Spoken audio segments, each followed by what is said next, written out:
अस्सलाम वालेकुम YouTube family. उम्मीद है आप सब लोग खैरियत से होंगे। अच्छा जी, आज की जो वीडियो है ये कमेंट्स के हवाले से है।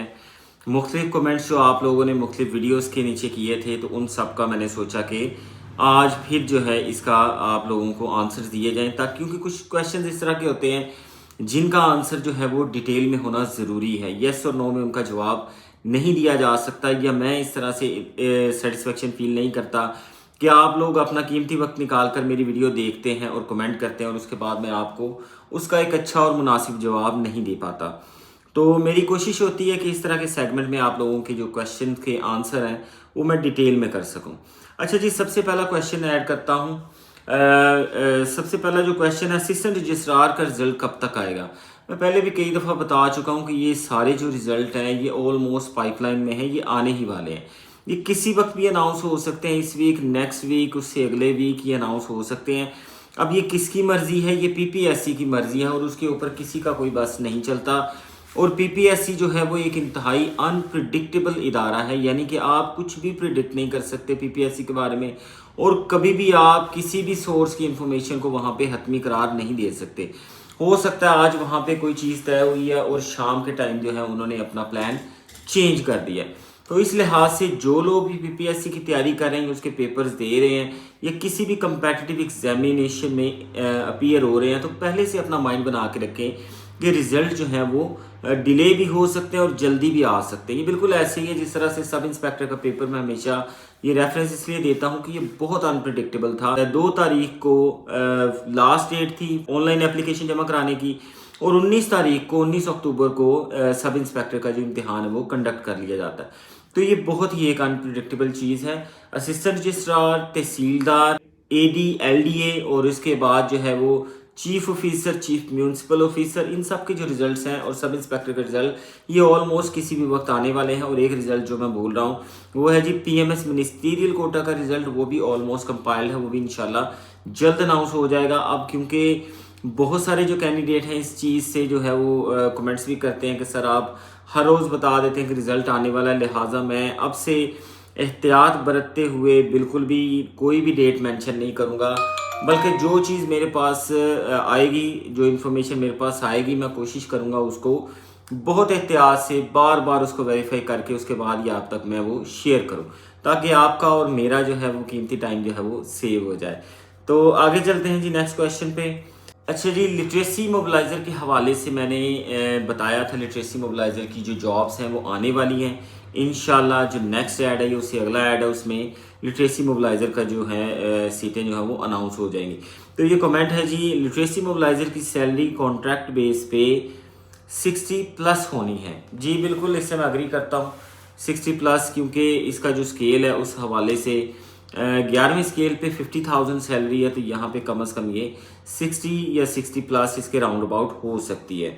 अच्छा जी, नेक्स्ट क्वेश्चन है सैयद ओन शाह साहब का। सर पास पेपर्स 5 इयर्स के कारवान एमसीक्यूज बुक से इनफ है लेबर ऑफिसर के लिए? जी कम से कम 4 से 5 साल के जो पेपर्स हैं वो आप लोग अच्छे तरीके से तैयार करें। अगर आप लोगों ने कोई भी एग्ज़ाम जो है वो क्रैक करना, उसको क्वालिफाई करना, मैं कई दफ़ा बुक्स जो हैं वो मेंशन कर चुका हूं। अगर आपने फिर जानना है तो पास वीडियोस देख लें, और अगर आपको फिर भी समझ ना आए तो कमेंट कीजिएगा, मैं इंशाल्लाह आपको दोबारा से चीज़ें शेयर कर दूंगा।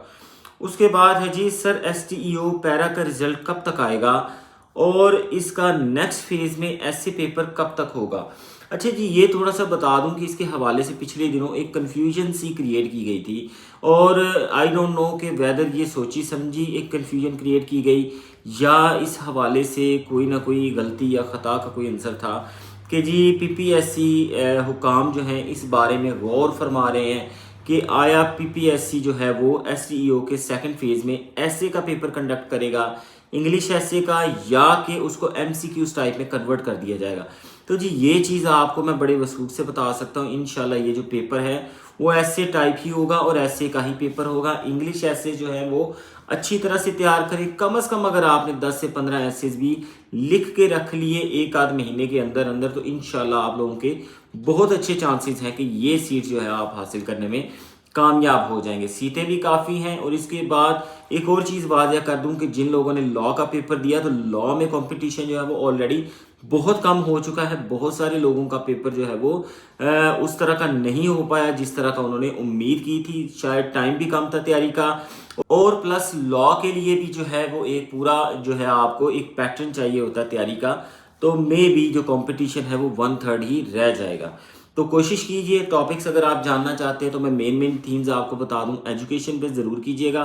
ख़ास तौर पे चीज़ों को इस तरह से तैयार करें कि पंजाब लेवल पे ख़ास तौर पे जो गवर्नमेंट को टच करती हैं चीज़ें, वो ज़रूर आप उनके हवाले से ऐसे ज़रूर तैयार करें। जैसे गवर्नमेंट का जो काम है जो उन्होंने एग्रीकल्चर के हवाले से किया है, या लॉ एंड ऑर्डर की सिचुएशन पंजाब के अंदर है, या एजुकेशन के हवाले से है। एजुकेशन मिनिस्ट्री जो है वो किस तरह के काम कर रही है, एजुकेशनल रिफॉर्म्स किस तरह की आ रही हैं पंजाब के अंदर, प्लस जो वेदर है पंजाब का, स्मोक का जो इशू है वो बहुत ही इम्पोर्टेंट है। हेल्थ इशू हमेशा से इम्पोर्टेंट रहा है। डेंगू जो है वो भी बहुत इंपॉर्टेंट है, क्योंकि डेंगू का जो है वो फिर इन दिनों में बहुत ज़्यादा राइस है, अरूज है, और डेंगू जो है वो मुख्तलिफ शहरों में लोगों को बीमार कर रहा है। ये जो मच्छर से फैलने वाला वायरस है, इसके हवाले से पूरा जो अपना ऐसे है वो अभी से एक तैयार करके रखें, इंशाल्लाह ये आपको काम आएगा। और STEO पैरा का जो रिज़ल्ट है वो इंशाल्लाह इसी मंथ के एंड में रिज़ल्ट जो है वो आ ही जाएगा इस मंथ के एंड में। और उसके बाद जो है नेक्स्ट मंथ इसका ऐसे का जो पेपर है दिसंबर में, उसके फर्स्ट वीक जो है वो प्लान कर लिया जाएगा। ऐसे के हवाले से एक चीज़ मैं आपको वाज़ह कर दूं, बहुत सारे लोग इस चीज़ पे मेरे साथ इख्तलाफ भी रखते हैं, लेकिन मैं एक चीज़ आपको बता दूं, PPSC का जो क्राइटेरिया है ऐसे का वो ये है कि कम से कम आपने 1600 वर्ड्स जो हैं वो अटैम्प्ट करने हैं ऐसे के लिए। लेकिन एक चीज़ यहाँ पे मैं आपको बता दूं, अगर आपने अच्छा ऐसे लिखा है तो 1100-1200 वर्ड्स का भी है तो वो मोर देन इनफ है। आपको 100 में से सिर्फ पासिंग मार्क्स इसमें चाहिए, 40 to 50 इससे ज़्यादा मार्क्स ऐसे में आना जो है वो बहुत मुश्किल है। तो कोशिश कीजिए, मेहनत कीजिए, इंशाल्लाह अल्लाह ताला आपकी मदद ज़रूर करेगा।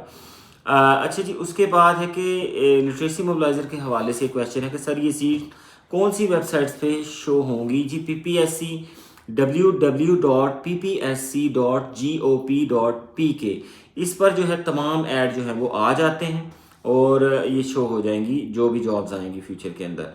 नेक्स्ट ये आपसे बात करते हैं सब इंस्पेक्टर के हवाले से। रिसेंटली जो मैंने वीडियो शेयर की थी सब इंस्पेक्टर की, उसके हवाले से रिज़ल्ट के हवाले से मैं पहले बता चुका हूँ कि अब मैं जो है इसकी रिज़ल्ट की डेट कोशिश ये करूँगा कि उसी वक्त शेयर करूँ जब मेरे पास जो है वो ऑलमोस्ट या रिज़ल्ट आ जाएगा या रिज़ल्ट जो है वो आने वाला होगा, उसी वक्त इसका जो है वो सारा सिनेरियो आपके साथ इंशाल्लाह शेयर किया जाएगा।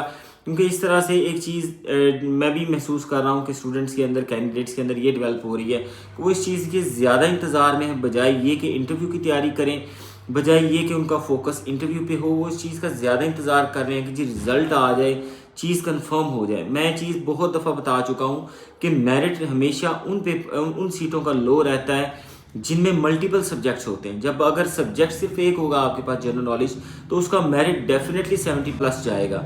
तो इस हवाले से आप लोग बेफिक्र हैं। और ये चीज़ भी एक चीज़ बता दूँ, ये सारा जो मैं आपको बताता हूँ या कोई भी चैनल या कोई भी उस्ताद या टीचर आपको बता रहे हैं कि मेरिट इतना होगा, ये इतना होगा, ये सारी एक स्पेकुलेशन होती है, एक्सपेक्टेड होता है। पास बहुत सारे जो रिजल्ट्स होते हैं उनके हवाले से जो एक्सपीरियंस होता है, जो PPSC की वेबसाइट पे रिजल्ट डिस्प्ले हो रहे होते हैं, जिस तरह से कैंडिडेट पास हो रहे होते हैं, उनके जो एक्सपीरियंसेस होते हैं उसके हवाले से उन सबको मिलाकर जो एक एक्सपेक्टेशन बनाई जाती है रिजल्ट के हवाले से, ये वो होती है।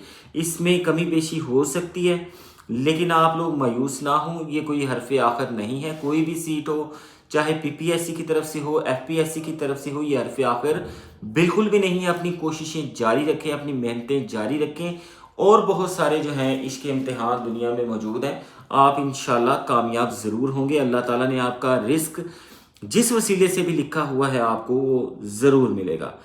अच्छा जी, इसके बाद डिफरेंट रीजन्स के मेरिट के हवाले से बात करते हैं कि पहले भी कई दफ़ा मैं ये चीज़ें बता चुका हूँ कि फैसलाबाद, सरगोदा, खुशाब, मुल्तान, DG खान, मैं कई वीडियोज़ इन टॉपिक्स के ऊपर बना चुका हूँ। मेरे ख्याल में अब इन चीज़ों को रिपीट करना जो है वो मुनासिब नहीं। अब बेहतर यही है कि रिज़ल्ट को आने दिया जाए और उसके बाद ही इसके ऊपर जो है वो बात की जाए।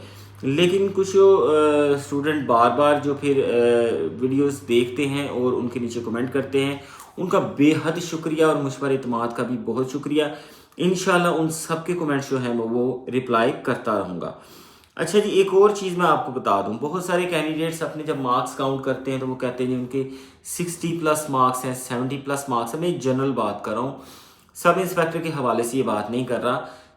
तो ये मार्क्स जो वो कैलकुलेट करते हैं, वो जो कीज़ आप तक पहुँची हैं वो एक इनफॉर्मल या नॉन फॉर्मल जो सोर्स है वहाँ से पहुँची हैं। वो कोई ऐसा फॉर्मल सोर्स नहीं था जहाँ से आपके पास वो कीज़ पहुँची हैं। फॉर्मल सोर्स जो है वो पीपीएससी है, और पीपीएससी को ही पता है कि उसके पास जो कीज़ हैं वो पेपर के पॉइंट ऑफ व्यू से किस तरह की हैं। तो आपने जो कैलकुलेशन की हैं, इनमें से चांसेस ये होते हैं कि इनमें से आपके 2 या 4 या 5 नंबर कम होने का ही खदशा होता है, ज़्यादा होना जो है वो बहुत मुश्किल होता है। तो लिहाजा जब भी आप अपने मार्क्स काउंट करें तो 3 या 4 नंबर का मार्जिन ज़रूर रखें, क्योंकि पीपीएससी का जो रिज़ल्ट बनाने का तरीका है, उसका जो पैटर्न है, नेगेटिव मार्किंग है, वो आप लोग कैलकुलेट बहुत रेयरली पॉसिबल होता है कि जो आप की कैलकुलेशन वो पीपीएससी से एक्चुअली में मैच करे। तो ये मैं एक्सपीरियंस के बेस पे बता रहा हूँ, जो बहुत सारे कैंडिडेट्स के हवाले से जो चीज़ें मैंने ऑब्ज़र्व की हैं। अच्छा जी, उसके बाद एक क्वेश्चन है कि सर काइंडली जो सब इंस्पेक्टर की प्रमोशन हुई वो सीट्स ओपन मेरिट पे आएंगी या नहीं, कंफर्म करवा दें। अच्छा जी, सब इंस्पेक्टर जो हैं वो अब तेज़ी से प्रमोट हो रहे हैं। बहुत सारे सब इंस्पेक्टर जो आज से तकरीबन 10-11 साल पहले रिक्रूट हुए थे, उनका जो टाइम स्केल है, उनका जो प्रमोशन का टाइम है वो आ चुका है। तो वो प्रमोट किए जा रहे हैं आईजी साहब की तरफ से। और ये चीज़ मैं बता दूं कि सारी सीटें ओपन मेरिट पर बिल्कुल भी नहीं आएंगी। जितने भी प्रमोट हो रहे हैं, इनमें से एक कोटा है, एक परसेंटेज है जो कि ओपन मेरिट पर आती है, और बाकी सारी जो है वो सर्विस कोटा में सीटें चली जाती हैं। प्लस कुछ ऐसी सीटें भी ऐड होके आती हैं जो कि फ्यूचर में रिक्वायरमेंट होती है सब इंस्पेक्टर की। तो हो सकता है ये जो सब इंस्पेक्टर प्रमोट हो रहे हैं ये कम हो और सीटें ज़्यादा आ जाएं। बल्कि सुनने में तो ये भी चीज़ आ रही है कि बहुत जल्द सब इंस्पेक्टर का जो नया ऐड है, जो फ्रेश ऐड है, वो आने वाला है। लेकिन इसके ऊपर कोई हतमी अभी तक ना रिक्विजिशन ना समरी, कोई इस तरह की कोई सॉलिड चीज़ जो है वो ग्राउंड पे मौजूद नहीं है। तो सब्र रखें, हौसला रखें, हिम्मत रखें, इंशाल्लाह अल्लाह ताला आप सबके लिए बेहतर करेगा। अच्छा जी, इसके बाद क्वेश्चन है जी, सर नायब तहसीलदार का ऐड कब आएगा? तो ये नायब तहसीलदार का ऐड जो है ये आपको पता ही है कि रिक्विजिशन जो पीपीएससी को जा चुकी है। इसमें कोई थोड़ी बहुत जो चेंजिंग्स हैं वो हो रही हैं। इंशाल्लाह जल्दी जो है ये ऐड आने के चांसेस हैं।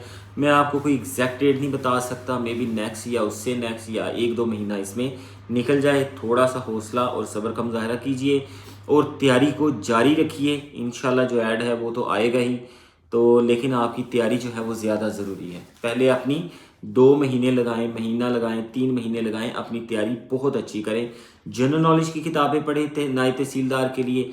चांसेस ये हैं कि जिस तरह से तहसीलदार के पेपर कंडक्ट किए गए हैं, उसी तरह से नायब तहसीलदार के पेपर भी जो हैं वो कंडक्ट किए जाएंगे, उसी पैटर्न पर ये पेपर लिए जाएंगे। अच्छा जी, उसके बाद जो आज ऐड आया है आज की तारीख में, यानी कि आज जो 13 नवंबर है और ऐड आया है 43, उसमें एलिमेंट्री स्कूल टीचर्स की जॉब आई हुई हैं वेलफेयर बोर्ड के अंदर, पंजाब लेबर वेलफेयर डिपार्टमेंट के अंदर। तो उसके हवाले से है कि बीएड का सेकंड सेमेस्टर चल रहा है, अप्लाई कर सकते हैं क्या?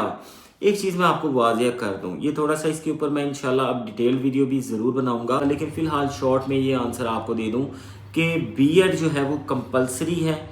एलिमेंट्री स्कूल टीचर की जॉब जो वेलफेयर लेबर वेलफेयर डिपार्टमेंट में आई है उनमें अप्लाई करने के लिए आपकी अगर क्वालिफ़िकेशन बीए है या एमए है तो आपका बीएड मस्ट जो है वो रिक्वायरमेंट है, उसमें कोई कॉम्प्रोमाइज़ नहीं होगा। लेकिन मैं एक चीज़ आपको बता दूं, अगर आपके पास आप कंटिन्यू हैं उसको कर रहे हैं, बीएड की जो डिग्री एक्वायर कर रहे हैं, तो मेरे हिसाब से आपको अप्लाई कर देना चाहिए।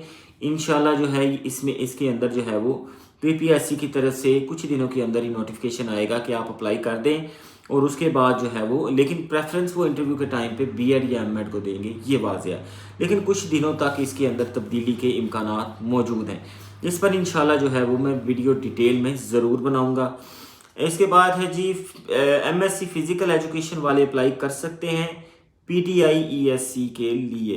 जी बिल्कुल, फिज़िकल एजुकेशन जिसने भी एमएससी फिज़िकल एजुकेशन में की है वो अप्लाई कर सकता है। उन्होंने डिप्लोमा मांगा हुआ है, डिप्लोमा एक जो है वो समझ लें मिनिमम रिक्वायरमेंट होती है। आपके पास फुल फ्लेज डिग्री है, आप लाजमी अप्लाई करें और इसमें कोई आपको परेशान होने की ज़रूरत नहीं है। कोई भी अगर डिप्लोमा मांगा जाता है और उसके अगेंस्ट आपके पास डिग्री की क्वालिफिकेशन है जनरली स्पीकिंग, तो आप उसके अंदर ज़रूर अप्लाई करें, क्योंकि डिप्लोमा पे आपको प्रेफरेंस दी जाएगी, इसमें कोई डाउट ही नहीं है।